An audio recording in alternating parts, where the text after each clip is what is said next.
The silence of the NFL offseason is finally here, but in Santa Clara, the air is thick with tension. Niners Nation, the 2026 organized team activities are officially in the books.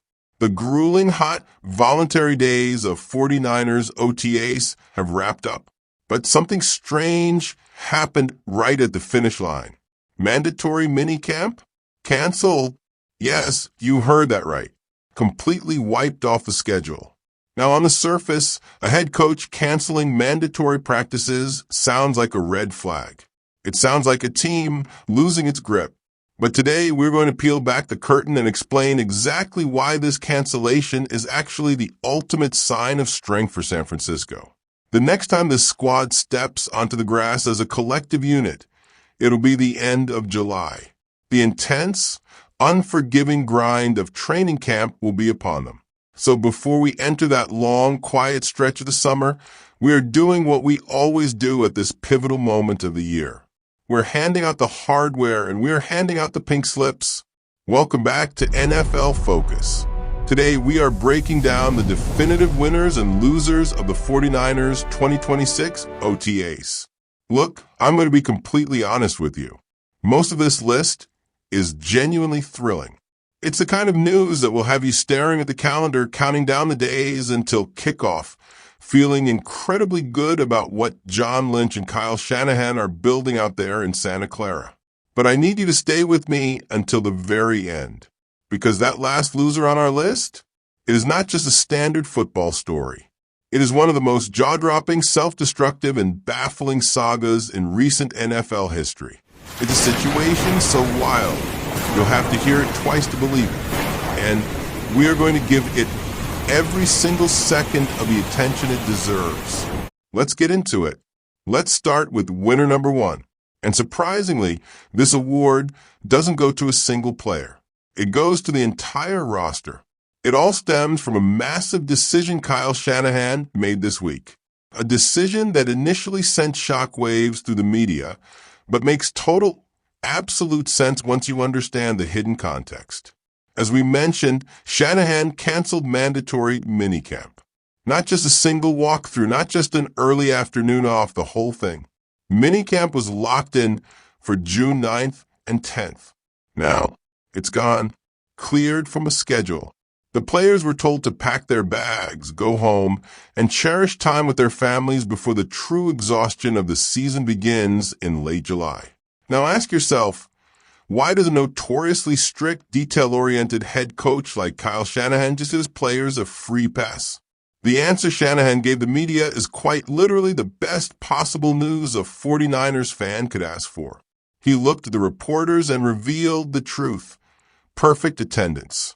Throughout the entirety of OTAs, every single player showed up. Voluntary sessions, mandatory sessions, it didn't matter. The commitment was total. This wasn't a team dragging its feet. This was a hungry group that told Shanahan everything he ever needed to know about where this team's head is at. The chemistry is locked in. According to reports from the facility, the execution was flawless.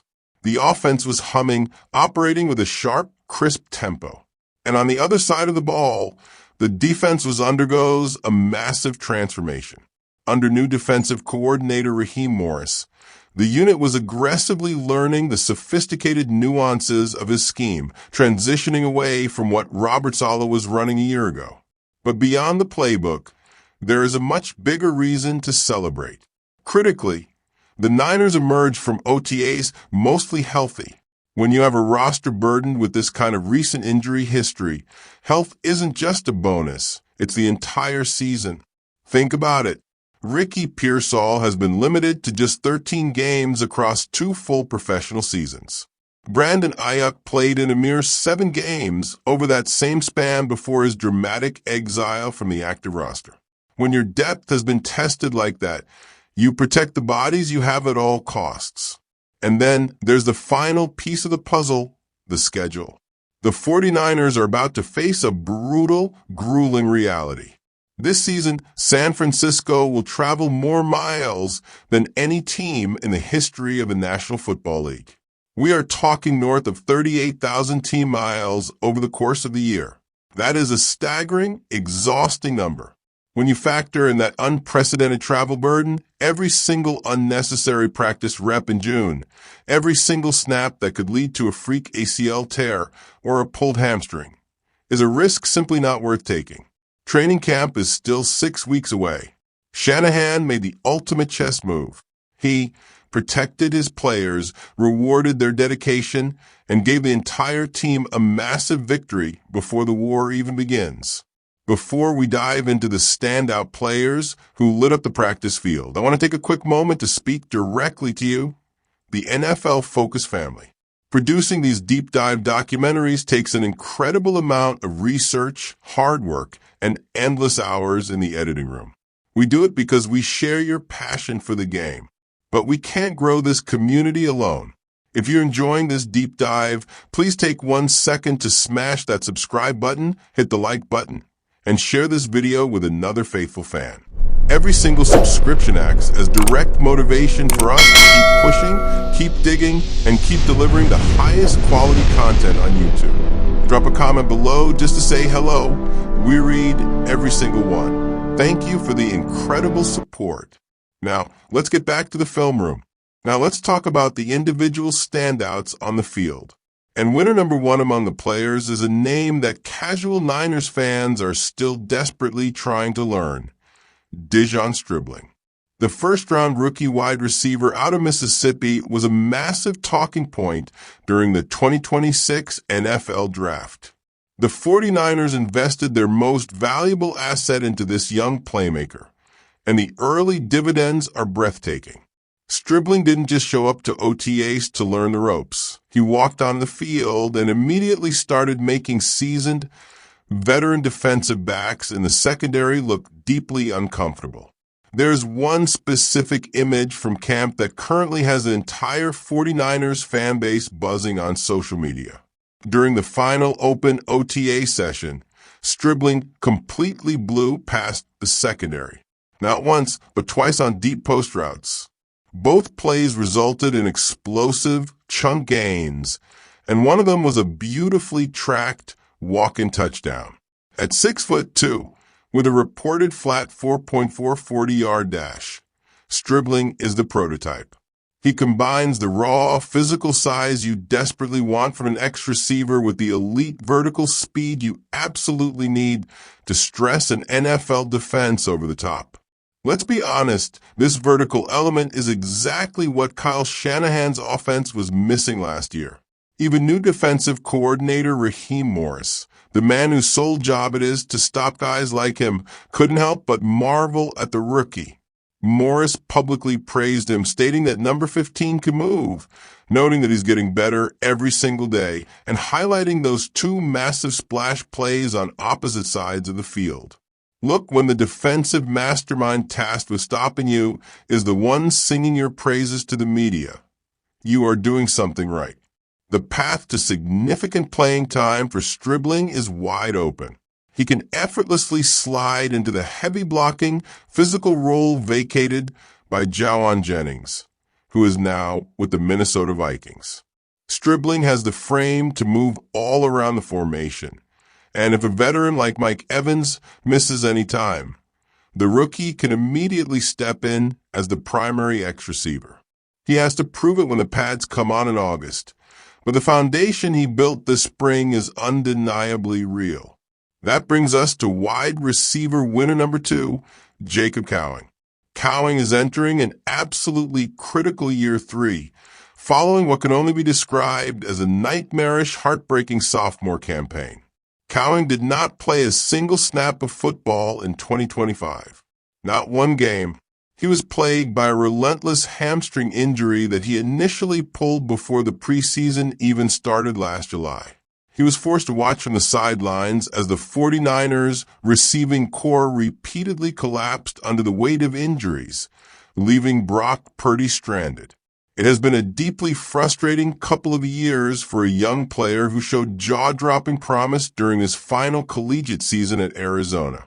His specific brand of elite speed, sudden elusiveness, and short area quickness was noticeably absent from San Francisco's offense last season.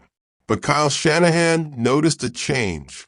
After the first week of OTAs, Shanahan explicitly pointed out that Cowing didn't just return healthy. He returned transformed. He put in serious, quiet work in the dark. He showed up in peak physical condition, allowing him to absorb the playbook and advance further in 5 weeks than players who use OTAs just to get back into shape. That is Kyle Shanahan, the most detail-oriented, demanding coach in football, giving specific earned praise to a young wideout. Even the legendary Mike Evans took notice, telling reporters that Cowing has a lot of juice and that his downfield burst has been turning heads since Evans arrived in the Bay Area. But we have to keep it real on NFL Focus. As Sports Illustrated rightly pointed out, we've seen this movie before. Cowing looked spectacular in OTAs last year, too, right before his hamstring snapped on day one of training camp. The true test isn't the sunny afternoon in June. It's the dog days of August. Stay healthy, Jacob. The talent is there. Just stay on the field. Now let's talk about winner number 3, the veteran newcomer, the absolute OG, the future first-team Hall of Famer. Mike Evans. At 32 years old, Evans walked into a brand new locker room in a brand new city and immediately showed everyone why Kyle Shanahan called him the first legitimate, elite veteran wide receiver he's had on his roster since Emmanuel Sanders back in 2019. Throughout red zone drills at OTAs, Mike Evans was utterly dominant. He used that massive 6'3" frame like a basketball player boxing out a defender, shielding defensive backs away from the ball and creating massive, clean passing lanes for Brock Purdy. Evans was snatching balls along the sideline in heavily contested situations, the exact kind of safety valve and physical target that Purdy hasn't had in years. On one memorable rep, while Cowing was burning cornerback Darrell Luter Jr. deep down the field, Evans was systematically dismantling the defense in the red zone. Reports indicated he caught between 3 to 5 touchdowns in the very first full-team red zone period. Shanahan's assessment was telling. He called Evans the first receiver he's coached in years where you don't even have to design a clever play design in the red zone. Why? Because Mike Evans just wins the isolated matchup by himself. Brock Purdy is at his absolute best when he can utilize anticipation, touch, and timing to drop the football into a large catch radius. Mike Evans is the personification of that opportunity. Mark our words at NFL Focus. This combination is going to be absolutely spectacular by October. And finally, let's look at winner number 4, rookie running back Kalen Black. This is a name you need to circle on your roster sheets. A third-round weapon out of Indiana, selected in the top 100. What the 49ers discovered at OTAs is a running back who might genuinely be the most explosive, sudden player in that entire room on a pure Twitch level. Now, let's be clear, that includes Christian McCaffrey. And no, that is not a slight against CMC. McCaffrey at age 30 is a supremely smooth, cerebral, and hyper-efficient mover. But Kalen Black possesses that violent first-step acceleration that turns a simple run into a home run. During his time at Indiana last year, Black averaged over 3 yards after contact per carry.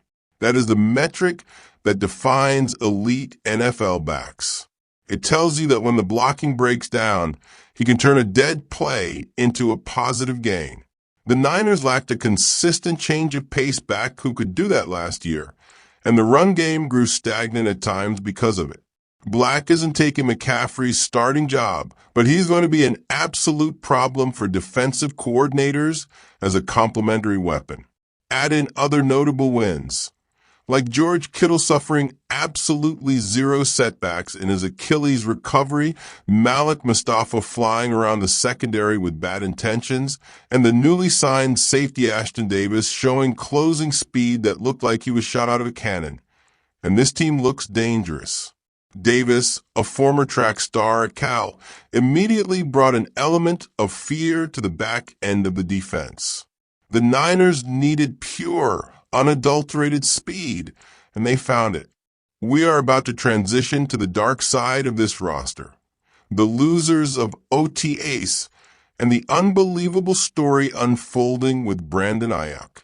But before we do, I want to hear from the real experts, you, the viewers and fans. Head down to the comment section right now and tell us on a scale of 1 to 100, what is your confidence level in this 49ers offense for the 2026 season?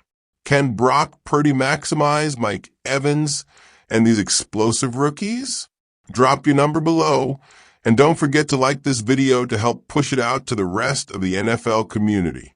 Unfortunately, football isn't all sunshine and highlight reels. The losers list from 49ers OTAs is unavoidable, and the biggest name on that list on the field is a familiar, lingering anxiety. Brock Purdy. Let's be incredibly precise here. Purdy is not a loser as a franchise quarterback. When he is on his game, he is a top 10 quarterback in this league without question. Raheem Morris himself called him the layer king, due to his elite ability to layer passes over linebackers and under safeties. His touch in the intermediate game is undeniably elite. But at OTAs, a dangerous habit reared its ugly head. Purdy threw interceptions. Multiple interceptions. There were 2 confirmed undeniable picks in the final open session alone, with a potential third that was luckily dropped by a defender. Now, we've seen this exact pattern before. Ever since Purdy's magical 2023 season, where he finished 5th in MVP voting, his natural, aggressive gunslinger tendencies have occasionally backfired. Turnover issues crept up in 2024, and they cost this team vital games in 2025. Moments where the team simply could not afford to give the ball away. Yes, it is June. Yes, they are playing in shorts and helmets with zero threat of a pass rush. This is exactly the environment where a quarterback should test his limits and see what windows he can fit the ball into. Pushing the boundaries in practice is not an immediate crisis, but a trend is a trend. In the NFL, if you lose the turnover battle, you lose the football game roughly 80% of the time. That statistic is cold, ruthless, and it does not care how talented your roster is. Purdy must clean up the sloppy decisions before September. Compounding the quarterback anxiety is the next man on the losers list, Mac Jones. The former first-round pick missed both open OTA sessions due to a lingering shoulder injury. Anytime your primary backup quarterback has a shoulder issue, it warrants close monitoring, even if the medical staff claims they are just being overly cautious. Jones is arguably one of the better, more experienced backup options in the league, and his presence on the field is vital for pushing Purdy and helping prepare young talent. Speaking of young talent needing prep time, rookie receiver Ricky Pearsall also finds himself on the wrong side of the ledger. Pearsall was absent from the final open OTA session with an undisclosed physical issue. And honestly, it's frustrating because it's the exact same narrative that has followed Pearsall for years. The talent is undeniable. The tape is beautiful. But the injury history is maddeningly real. When the Niners reached for him in the first round, critics questioned if his smaller, slighter frame could withstand the violent nature of the NFL. So far, the critics have a point. 13 games in 2 full seasons is not going to cut it. You cannot make a club if you are stuck in the tub. Stay on the field, Ricky. That is your only job right now. And now we arrive at the final story. A story about a player who wasn't even at OTAs. A player who is technically still on this roster, but whose situation has devolved into one of the most jaw-dropping, self-defeating scandals in recent NFL history. Let's talk about Brandan Aiyuk. Where do we even begin with this? A formal arrest driving his high-powered Cadillac CT5 V Blackwing on Tasman Drive in Santa Clara. For those unfamiliar with the geography, Tasman Drive runs directly outside Levi's Stadium, the very building that employed him, and a building he hadn't stepped foot in for months due to his self-imposed holdout. As he flew past his home stadium, his speedometer peaked at a terrifying 104 miles per hour. The posted speed limit in that zone? 40 miles per hour. He filmed it. He posted it to the public. Then, realizing the gravity of his mistake, he deleted it. He issued an apology, claiming his car content would no longer feature speeding and stating he had been praying with his son. But the damage was done. The Santa Clara Police Department launched a full investigation, forwarded the case to the DA in January, and now, 5 months later, the warrant has been signed. Let's be completely fair about the legal ramifications. This is a misdemeanor charge, not a felony. From a strictly legal standpoint, it is highly unlikely to end his career or result in serious jail time. But the $1 contract extension, with a whopping $76 million fully guaranteed. He was on top of the world. Just months later, disaster struck. He tore his ACL and his medial meniscus. But instead of rehabbing with the team and supporting his brothers, Aiyuk spent the entire 2025 season in what Kyle Shanahan openly referred to as virtual witness protection. He refused to show up to the team facilities. He completely cut off communication with the front office and team brass. His behavior became so detrimental that the organization took the drastic step of voiding his 2026 guaranteed money and placing him on the reserve/left squad list. That alone is one of the most bizarre, ungrateful storylines in 49ers history. But to then film yourself driving 104 miles per hour past the empty stadium of the team paying you millions, while actively refusing to speak to anyone inside that building. It defies logic. Following the NFL draft, General Manager John Lynch tried to play nice. He told the media that the team was still open to trading Aiyuk, calling him an extremely talented player whose situation simply didn't work out in San Francisco. And do you know what the response was from the other 31 teams in the league? Absolute silence. Nobody wanted the headache, and yet, hours after the arrest warrant became public knowledge, what did Aiyuk do? Did he lay low? Did he issue a heartfelt statement? No. He posted a video of himself on a racetrack, speeding cars, with a caption that looked incredibly out of touch. This is, without question, the most self-defeating story in modern professional sports. A young man with generational talent, $76 million in guaranteed generational wealth, playing for a perennial Super Bowl contender, managed to completely alienate himself from the game of football within months of signing the richest contract of his life. The time for patience is over. The 49ers must cut ties immediately. June 1st has officially passed, which means the financial mechanics have changed. San Francisco can now trade or release Aiyuk and split the remaining dead money across 2 salary caps, rather than absorbing the entire catastrophic hit in 2026. The financial window is wide open, and the current situation is entirely untenable. Whatever happens to Brandan Aiyuk next will play out in a court of law. But as far as his football story in San Francisco, it is over. The book is closed. When you step back and look at the totality of the spring, the San Francisco 49ers came out of OTAs with genuine, undeniable reasons for optimism. They have a rookie wide receiver in Dijon Stribling who is actively terrifying defensive backs. They have a legendary veteran in Mike Evans, who is completely rewriting how this team will operate in the red zone. They have an explosive, dynamic young running back in Kalen Black. And most importantly, they have a healthy, deeply committed roster that earned a well-deserved summer vacation by showing up and putting in the work all spring. That is a winning offseason. The Brandan Aiyuk drama is a sad, exhausting sideshow that has dragged on for 18 months, and it needs to reach its conclusion. The real story, the story that matters, is being written on the practice field by the men who actually want to be there.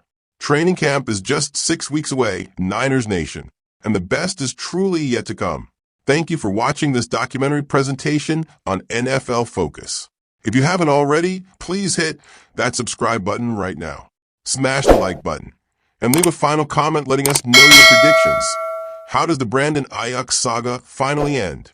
A trade, an outright release, or something even stranger? The comment section is officially yours. Take care, and we will see you right here when training camp opens. Go Niners!